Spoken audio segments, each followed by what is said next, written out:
জি, অনেক ধন্যবাদ স্যার। আমরা একটু জানতে চাইবো স্যার এখন আপনার কাছে যে আসলে ডায়াবেটিস শনাক্ত যদি না হয়, চিকিৎসা না হয় সেক্ষেত্রে এই বাচ্চাগুলা কিংবা এই কিশোরগুলা কি ধরনের ক্ষতির সম্মুখীন হতে পারে বা কি ধরনের কমপ্লিকেশন বা জটিলতা দেখা যেতে পারে?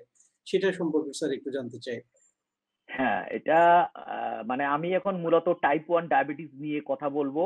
শিশুদের জি, জি, যেটা, বিশেষ করে শিশু বা জি, কিশোরদেরও টাইপ 1 ডায়াবেটিস হয়। হ্যাঁ? মানে যেটা মুটিয়ে যাওয়া থেকে না হলেও শরীরে ইনসুলিনের অভাব। সেই ধরনের জি, জি, ক্ষেত্রে বিশেষ করে অ্যাকুইট যে কমপ্লিকেশন সেটার মধ্যে একটা আছে ডায়াবেটিক কিটো অ্যাসিডোসিস। এটা খুবই আচ্ছা। গুরুত্বপূর্ণ একটা অসুখ।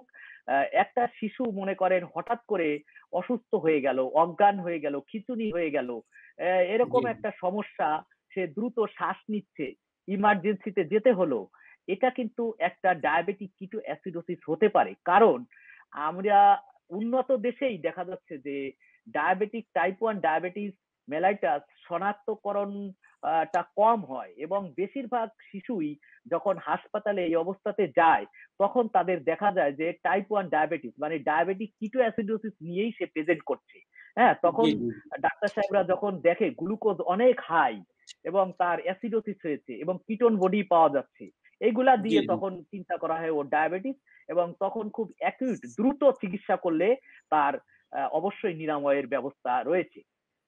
আরেকটা আচ্ছা, যেটা আচ্ছা। আছে যে হাইপোগ্লাইসেমিয়া অনেক সময় ট্রিটমেন্টের কারণে কিন্তু যারা ট্রিটমেন্ট নিচ্ছে যদি ইনসুলিনের ডোজ বেশি হয়ে যায় তখন আবার হাইপোগ্লাইসেমিয়া হতে পারে। এটাও একটা কমপ্লিকেশন জি, রয়েছে।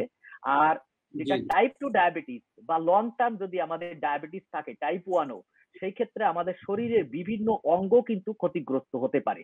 সেই ক্ষেত্রে জি, জি, গুরুত্বপূর্ণ হচ্ছে যে আমাদের চোখ নষ্ট হয়ে যেতে পারে, ডায়াবেটিক রেটিনোপ্যাথি হতে পারে, ব্রেন বা নার্ভ ডায়াবেটিক নিউরোপ্যাথি হতে পারে, তারপরে কিডনি নষ্ট হয়ে যেতে পারে, ডায়াবেটিক নেফ্রোপ্যাথি হতে পারে।